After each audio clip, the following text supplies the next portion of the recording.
Welcome to ELT After Hours, where English teaching gets real. No buzzwords. No sugarcoating.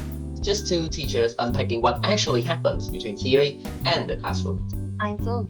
I bring the classroom chaos and the real life stuff nobody puts in the methodology book. I'm Ken. I'm bringing a methodology book and tons of academic research. We don't always agree. But we always go deep. If you're tired of pretty slides and vague answers, you're in the right place. So grab your tea, or don't, but let's talk. How are you Okay. feeling? I don't know.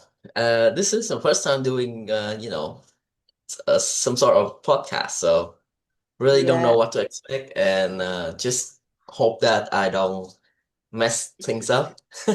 true. Me too. To be honest, I am nervous. I'm sweating right now. Okay. Um, so I actually thought about this for it's been a while that I thought about the keyword authenticity because I had a really bad experience at first when I first started teaching conversational English to adults. One of my students, um she was a receptionist of a spa, a really big spa, and she asked me to teach some language, some key vocabulary, phrases that she can really apply to her work. And of course, there was a section in a textbook. I'm not gonna mention the name of that textbook. It's about uh, spa, going to spa, something like that. So I was like, whew, look at me. So I don't really have to plan anything else. But after teaching her for like 2 or 3 sessions of that unit, she asked me, um, have you ever heard anyone speak like this in reality? Of course, she asked me in Vietnamese because it sounds really like it sounds really, what will be the word you use here? It sounds really what? I'll leave it to the professional. I think the word you're looking for is unauthentic or, you know, far from reality. Far from reality. Yes. It's too formal. It's really polished. And so, yeah. And now I want to ask you, have you had any experience with any anything related to the word authentic in your own classrooms?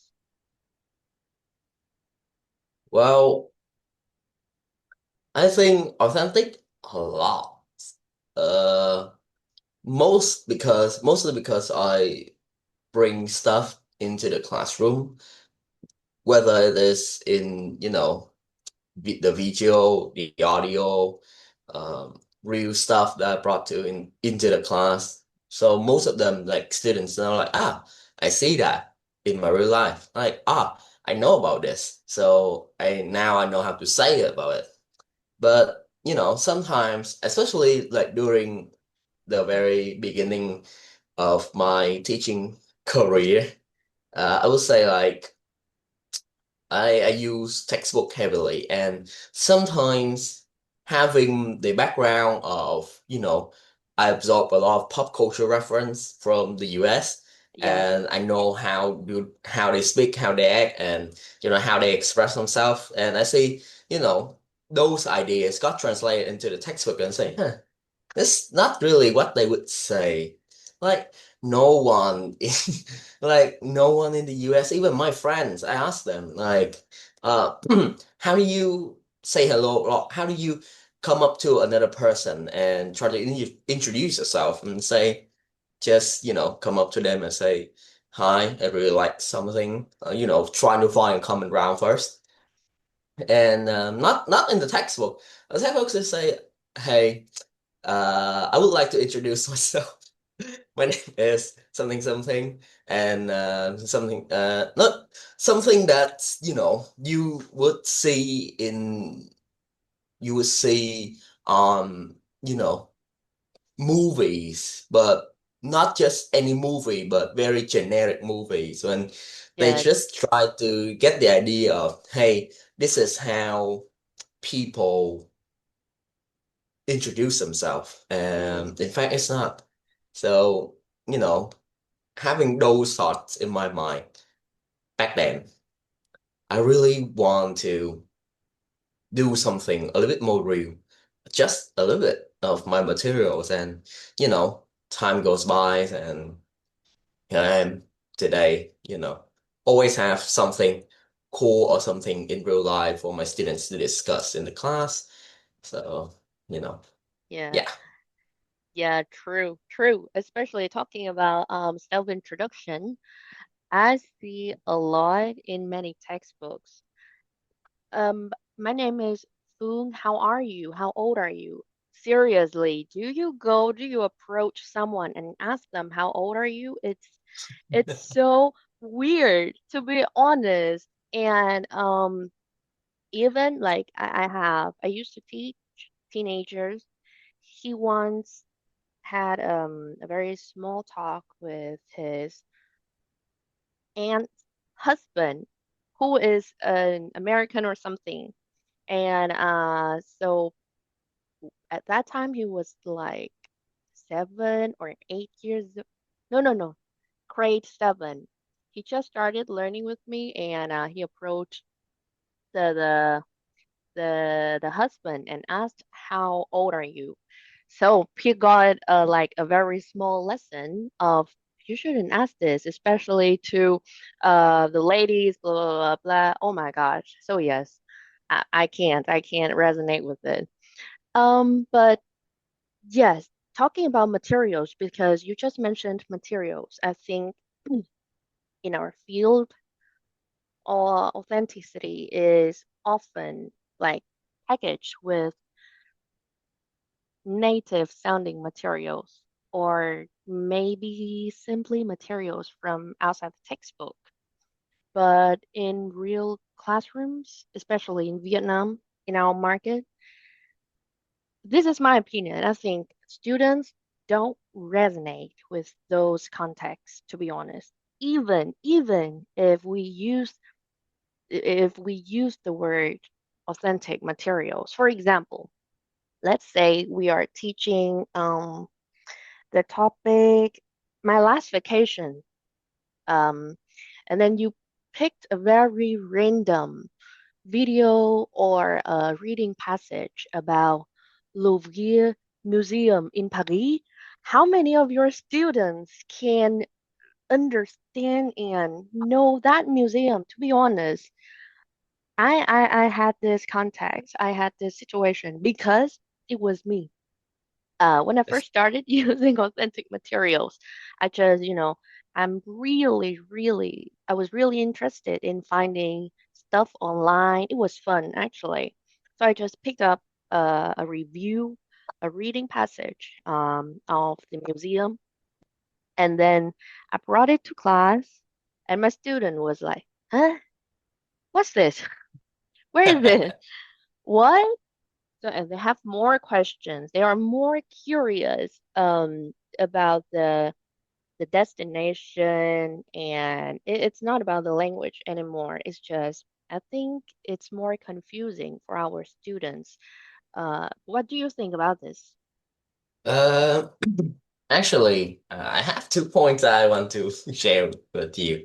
Um, so the first thing is that during my third year, maybe in university, my professor, during one of our class that learn about edtech, we use a puzzle, try to make a video for students to learn some very basic words. Yeah, classic. And yeah, but the funny thing is, some groups decided to choose some word like skiing, go horse riding, very white people. Oh And my gosh, I have to beep it. and so me at the time I didn't realize it. Not until my professor asked, like, do you think that your students have any of your students ever try skiing? Have your student ever try horseback riding? Maybe if they're very rich, but does it like do you teach rich students alone? And then, we got taken back a step and look at the real picture, like, what are we doing here? Like, why are we following the same mindset? Like, these are from the book and we should take it into our lesson, even though our students would, 90% of them would never use those words. And yeah, that's when I start to have some sort of epiphany or awareness about we should be more mindful. We should be more considerable in terms of what we should teach and how we should teach something. And then, even I think, well, gosh, well, yeah, I just have that one point. The other point just went somewhere. But yeah, earlier I really like your pronunciation of the museum in France. Just, a Yes. side note. Yes, interesting. And I really like the keyword you mentioned previously, the white, the rich, the middle class, the inner circle English. No, to be honest, I think that all the things you just mentioned, it is like without a doubt, I think we say we are inclusive, but just look at the some signals like the vocabulary, the listening recordings, the audio, and yeah, it broke my heart because how can our student really understand that experience? So now, another question for you because you mentioned the keyword. So this is your karma. Do you think the industry still privilege native-like performance over self-expressive language use? So, to answer that question, I would like to go back to the other point that I forgot earlier.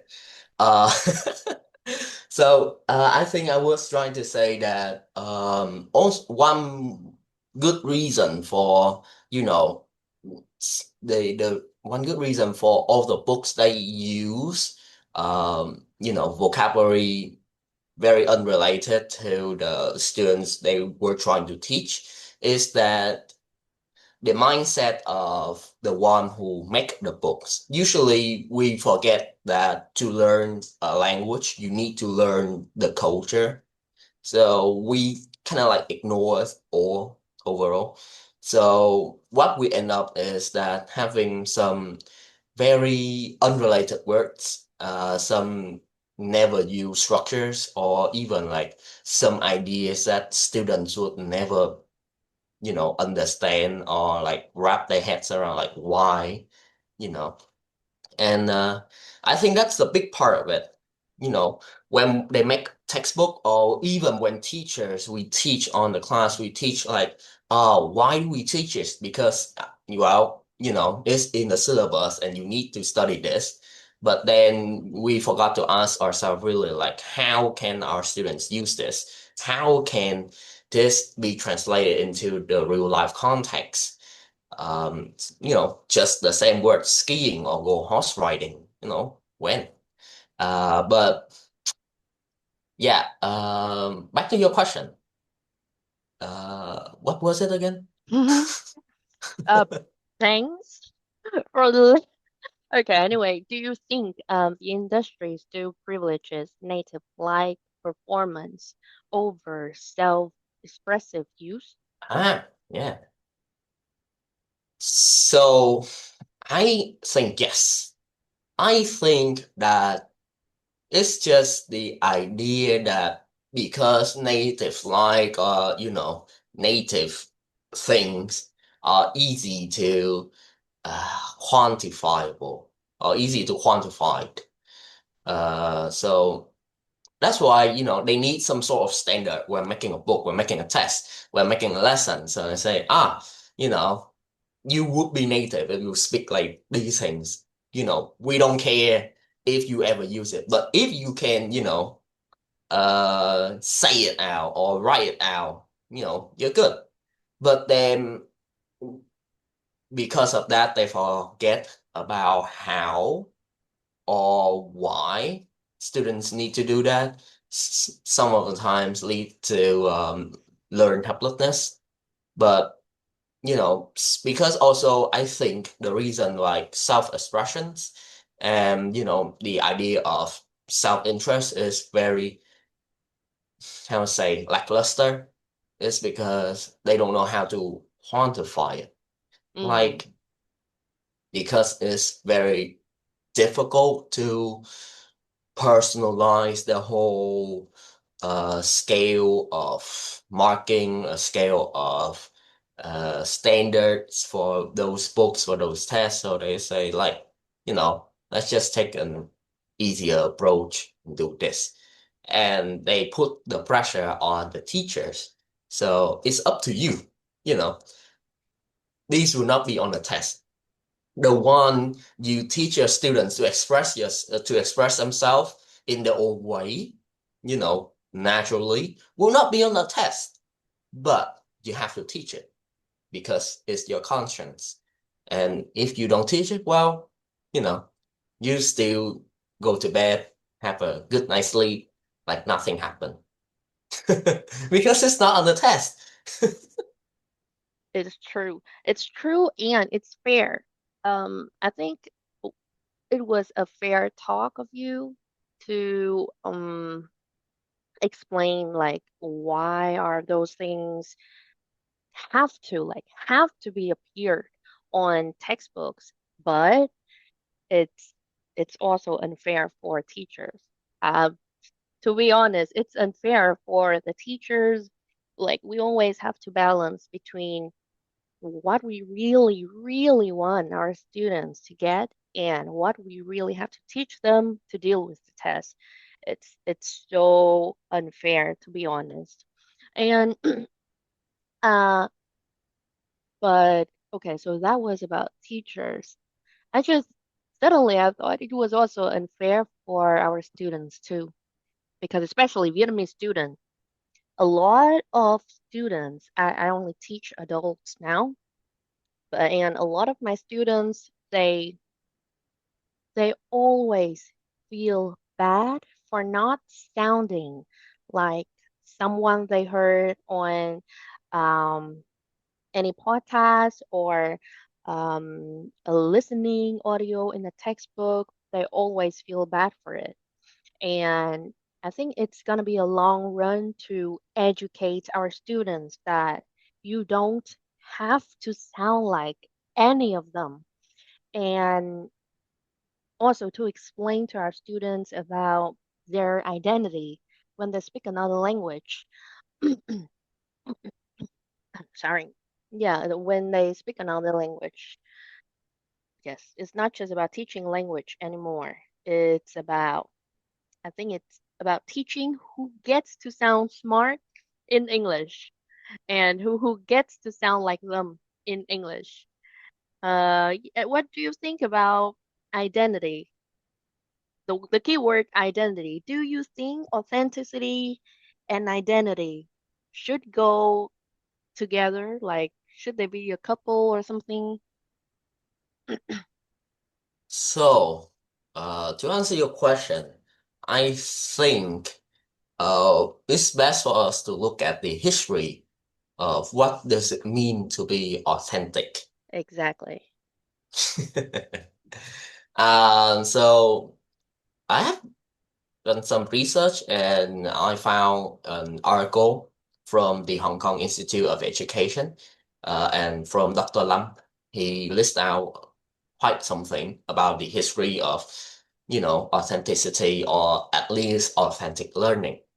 So back dating back all the way to the 16th century when some I think is I cannot really pronounce his name, but yeah, let's say a philosopher proposed the idea of uh, authenticity is following a moral inner voice.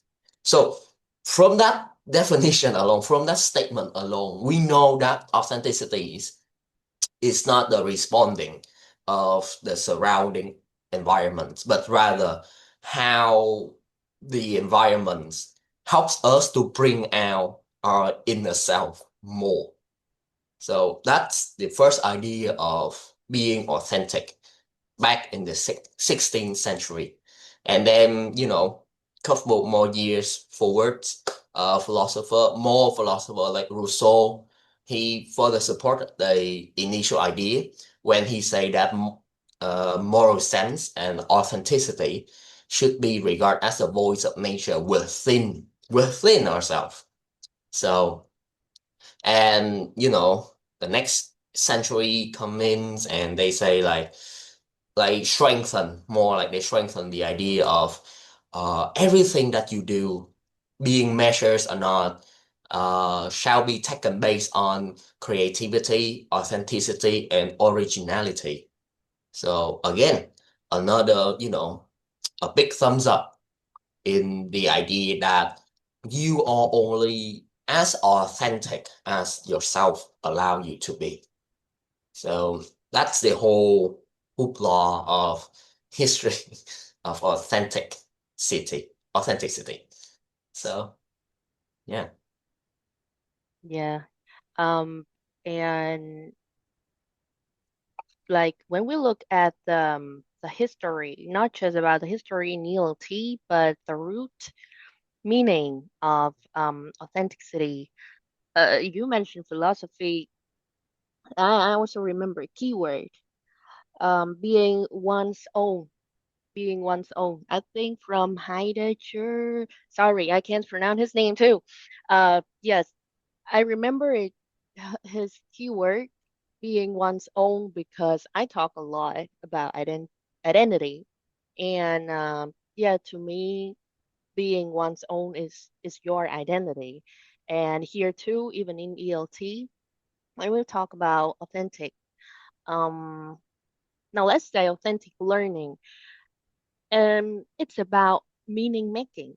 It's just like when you are your own, you are making meaning. You are delivering a lot of meaningful messages when you speak, especially not just in your mother tongue, but in another language. Like, for example, Vygotsky, Dewey, they taught us this like decades ago.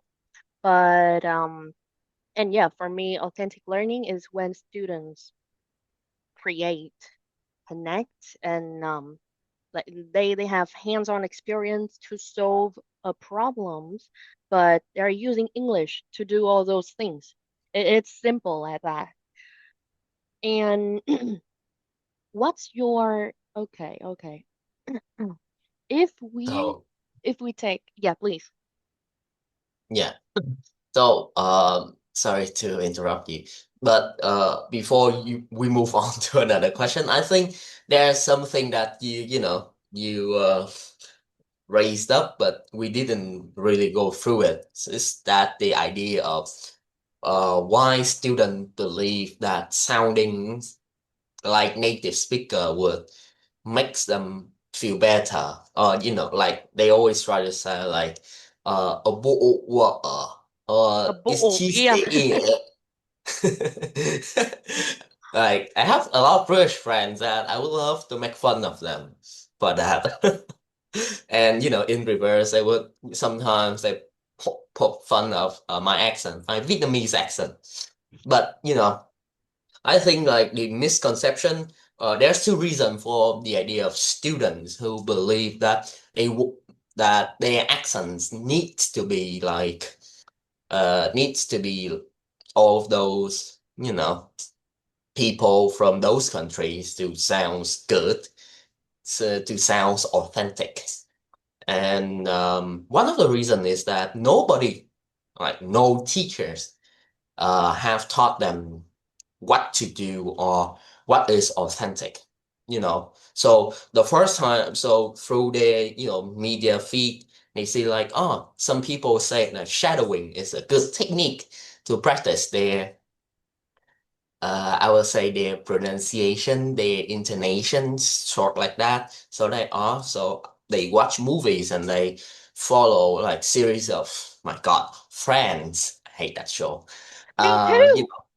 Please. know, like Jennifer Aniston. They try to, copy her accent like with the vocal fry thing. And sooner or later they start to lose the idea of, the accent when they moving abroad, or they, just meet random people on the streets who doesn't speak Vietnamese and they have to speak English. They lose the identity of being a Vietnamese. So they sound very American. Even for myself, I learned a lot from movies, and I didn't know that back in the day. I just watched a lot of cartoons from Cartoon Network. So yeah, I pick up the American accent quite strong.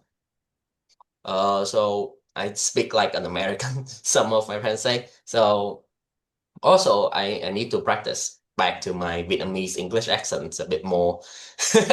But at the end of the day, they have that misconception about being authentic and being, a version of another person. That's why, they delve into the idea of I need to be like her, I need to sound like her, I need to act like her to be, to be a good English speaker, or to be a good, global citizen. That's what they say.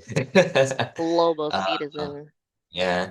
And, because of that misconception, you know, and no one really talks them through about the idea of being themselves, but still being able to express the idea of, their individuality. That's why a lot of students, a lot of people who learn English, lost track of the really reason, the core reason why they start the whole thing. Exactly. All right.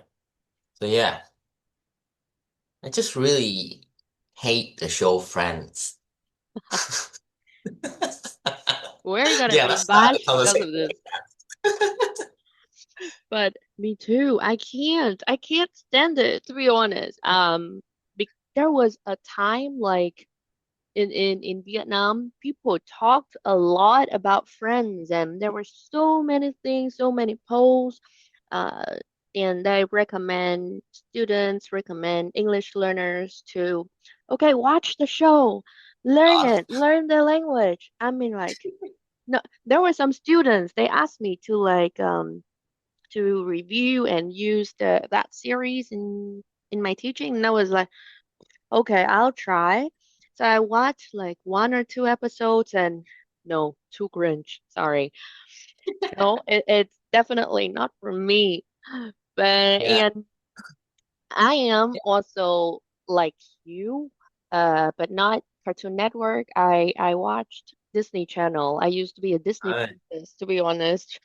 And so yeah, I grew up picking up the American accent pretty heavily like you, but I think the only difference between you and me is I I, I like it when you say you are practicing the Vietnamese English, to be more like you. But I think, frankly, along the way, you will find yourself and you will know exactly who you are. You are a Vietnamese. You just speak good English, but you are still a Vietnamese. And even if you don't sound like anyone else, just be proud that you are a Vietnamese speaking another language really well. You can um you can make a lot of big talk, small talk in another language. That's good enough, to be honest. People understand you, you understand people. That's the key point. So, Yeah. talking about this, I think it's related to learner autonomy. If if we take learner autonomy seriously, where do curriculum standards fit in? I think this is a very difficult question. I basically don't use curriculum anymore, but you, because you are still teaching teenagers, right? So you have to. So, I think like, well, there are some classes I don't use curriculum. Mostly I follow what do they need, what do they, have to improve from previous lessons. So I see that like, okay. So maybe next lesson we will look more into the mistakes that the whole class have in general. But sometimes when I teach at some centers, they do have some sort of curriculum, and technically most of the centers they just take 99.9% of the centers they take the curriculum, the syllabus from the book itself. Nothing more. The idea behind it is just that why do you need to fix something that isn't broken? But if you cannot see it doesn't mean it's not there. Yeah. And that's something that I really love about the center I work in Saigon. Like even now I'm in Hanoi. The whole the management system is very open-minded, and it's they always take in the feedback from teachers and work with us to see how what is the best way to help our students. More like some centers with the fixation of follow the same thing that they have created and go through the hoopla of need to follow this. If not, you're failing. I mean, really? That's it. You're So yeah, irresponsible. You're failing if you can't follow this. I hear it a lot. yeah, they got them a lot. Hmm. But well, I think actually the enemy here isn't the curriculum, just like your experience. But I think our enemy is rigidity, because if you can't have the flexibility to change or adapt it to something else, and if we can't hit the learning goal through all the doors that learners actually want to open, what's the point of making making learning fun anymore? Okay, that's it. That's the thing. So many centers, so many schools, so many posts on Facebook now. They keep saying something like make learning fun, make learning English fun. Very cute. Really, who is the what is fun? Who is fun here? Definitely not the teachers, to be honest. Um, so now, because we are talking about like curriculum and our students' wants and needs. However, there is also a very, very, I think, let's say a problem I found when I teach my students, especially the phase that I taught teenagers too, because talking about authenticity, it requires vulnerability. You have to feel free and feel safe to mess up and make mistakes in the classrooms. However, a lot of learners, especially teenagers and adults, they don't feel safe messing up in front of others. I think the um, the main audience here is the teenagers. Adults, they can easily catch up with the vibe, the atmosphere of the classroom, but teenagers, they have big ego. And I think you have experienced these. I've seen students shut down completely after being corrected or after they realize themselves just made a mistake or something. And or even worse, they never speak unless it's rehearsed or it's scripted. And but let's be frank. This is not a language issue. I think it's a psychological one. So I don't know if like um from your experience or from your research, is there any literature about emotional safety and language learning or Mm. any framework to address this? Mm.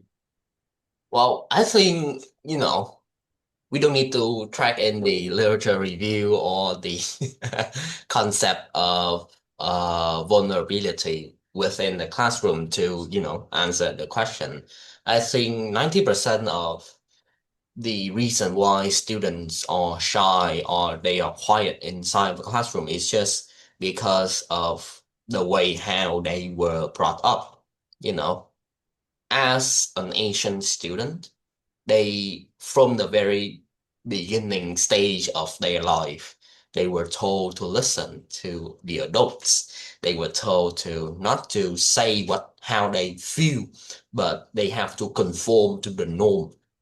And they are told that their individuality is less important than the collectiveness of everyone, especially under the umbrella of the authority, you know? So I remember like even back when I was a primary student, or even like I teach primary students, there's always a sense of threat, if as a teacher you don't show has a positive reactions or Right. positive behaviors towards the students, they will be like scared the shit out of you know, and they wouldn't even dare to open their mouth because Yes. they have been taught to be that way. They've been taught to keep silence. They've been taught to just listen and follow the instruction rather than, ask question back to the one who talks. Right. So it's really about the way how they were brought up in the environment was so how to say so put the emphasis on being correct too much and being, the best version without any errors first, right? That's the idea of the whole thing. How can you get a perfect score without any error at first, we technically we ignore the whole concept of making errors or making mistakes on the journey of being a good learner or being, a good speaker. Good speaker. So that's what I believe put a lot of strain on students that, growing up, they know that, okay, so they are the norm of being quiet, being shy, or, just listen and do not respond unless they are called upon. So, but yeah, but if, you want to take that out of the equation and, you just want to look at the idea of an authentic classroom and would it be safe for students and there's a lot of research, particularly from a group of researchers from Dr. Jenkins, Clinton, Harrington, Oliver, and Briggs. They all pointed out that students were immersed in the authentic learning activities cultivate in the kinds of portable skills.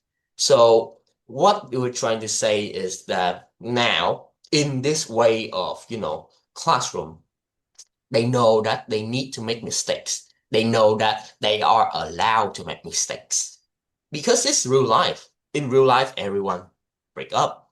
In real life, everyone make mistakes. So yeah, that's why, even though some newcomers with the old mindset, with the traditional mindset that just be quiet, they will have the most difficulty acquiring everything on their own at first. But then, along the way, they will start picking up that ah, they need patience to follow longer arguments. They need Mm, synthetic ability to recognize relevant patterns in unfamiliar contexts. So they will, have the flexibility to work across different, I would say, disciplinary and cultural boundaries to then generate a solution. But if there's no such environment at first, none of it would matter. None of yes. the student would come out of their comfort zone and, start to take in those portable skills, those mindset that they are allowed to make mistakes. And I think the first stage of setting up, like you say, the classroom vibe or the classroom environment is crucial in the idea of bringing in authenticity, authentic learning and authenticity. So yeah. Mm, yes. Um, what from what you said, you mentioned mindset and mindset, the courage to make mistakes. I think, especially for the keyword mindset, it's not just for or about learners anymore, but it's for both sides, us, the teachers, and also the learners. Because first, we know that mistakes feel awful. Let's be honest here, because I killed sometimes you can kill your students' confidence in just 1 second. So the vibe, the environment, the atmosphere, the zone, the safety, you have to create it. It's maybe I'm too strict or something, but it's the teacher's responsibility to make your students feel safe in your classroom. And I'm not just talking about ELT. It's it's teaching in general. That's your responsible. I made mistakes myself. We made mistakes ourselves, and we know that mistakes suck. They hit your ego, and sometimes you can even feel like you're a fraud. But but because we all already have those experiences, we don't want to put more pressure on our students for them. And as you mentioned, we need to have the entry point here, the starting point. And that starting point is the mistakes into the real learning. And not the interruption from you, not the correction from you, but the starting point here is students have room to make mistakes first. When they mess up a sentence, they show you exactly like where their mental model of English is breaking down. And Yeah. that's a gift, and that's the resources for you to come up with new lesson ideas. Okay, that's you just made these mistakes now. It's okay. Now we're gonna fix this together. And if you can do it, it's like a flashlight pointed at the exact moment their brain is trying to rewire something. And Mm. yeah, for us too. It's not just for our students, but for us too. We know mistakes, we understand mistakes, and we fix it together. So, I yeah, Yeah, I also think about your ideas a lot, especially the idea of how to correct the students as well. Like at first, when we talk about, authentic learning and turning our classroom into an authentic environment, we just think like how or where to get the resource. But, the resource come from yourself. What do you mean? The yes, resource come from every interaction you have with your students. And one of those things, one of those small aspects could be the way how you correct your students. Of course, in real life, like no one would, you know, jump right. in front of your mouth and correct you immediately once, split out something. That would be incredibly rude, I would say. But yeah, that's also the one of the way how you can, you know, cut out of the feelings from your students of wanting to express themselves and wanting to learn because now they know that every single sentence, word, syllable, phonemes out of their mouth needs to be perfect. Yes, If not, you will correct them. Then, no one will want to say anything. No one would want to exactly. try to do anything. So the idea of knowing when and how to correct us, I think also play a big part in Yes. turning your classroom into an authentic one as well. Yes, it's crucial. It's crucial. And yeah, true. Like, don't talk far. Like, let's not talking professional or academic here. But do you want to talk to someone that keeps um pointing out your grammar mistakes or your okay, you said it wrong. Say it again. Okay, you go have to go up. No, I don't want to talk to you. Thank you. I'm going home. Bye.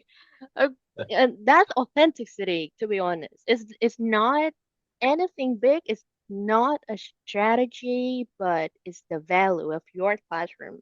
It's your decision to just let go of the plans and and favor your the real moments. What is happening there? What is happening at that moment with your students, like you said, the interaction between you and the students, between the students and other students, and maybe again, this is my idea. Maybe it's not the learner's job to be authentic. Maybe it's ours to stop creating classrooms like where they feel like they can't. We have to be again, we have to be the one who create the environment and for students feel safe to step in and express themselves. Yeah. So if you ask me now, what is authenticity in ELT? I'd probably say it's when a learner finally says what they've been holding in, when they can fully express themselves and they know that they know that no one is gonna jump into their mouth or interrupt them to just correct their grammar or pronunciation. That's my thing. Now, how about you? Let's sum up in just one quote. Quote of the day. You know, to I think that the whole idea is how to teach authentically or how to create an authentic learning environment. You know, just be a normal human being. If if you say just try to if you want your students to speak, then let them speak. If you want your students to listen to something, be able to listen to something, then create the environment or give them the real materials for them to listen to instead of putting AI in the voice, etc. So at the end of the day, just try to be a normal human being when teaching. Yeah, a lot of us forget that. A lot of us, like, we are in the persona of being a professional, being a teacher, being, the knows all it's all, etc. And then we lose ourselves. We become an egomaniac. I cannot be wrong. Everyone needs to follow me. So yeah. Yes. Just okay. Yeah, so at the end of the day, just people, just just be a normal human being and and let each other express themselves. That's enough. That's all. That's authenticity. Okay. Good talk today. It's time for me to cook 2 eggs for my lunch. What are you going to do now? Well, planning some work, replying some messages, email probably. And yeah, cook up some lunch. Yes, And never ending story. yeah, All the welcome emails. to the adult lives. That's what Ex being authentic means, doing everything by yourself. I wish I have a butler, but then, I'm not being authentic anymore. Be normal. Normal human being. That's it. That's it. Okay, yeah. Good talk today. Thank you a lot. And now probably we just go cook lunch. That's it. That's right. Like, bye bye. And See you enjoy your next week. lunch. You too. All right, that's a wrap for this episode of ELT After Hours. We hope it made you think, or at least made you laugh while grading papers. If you like it, send it to your favorite teaching buddy or that one coworker who always has too many tabs open. We'll catch you in the next one. Toodles!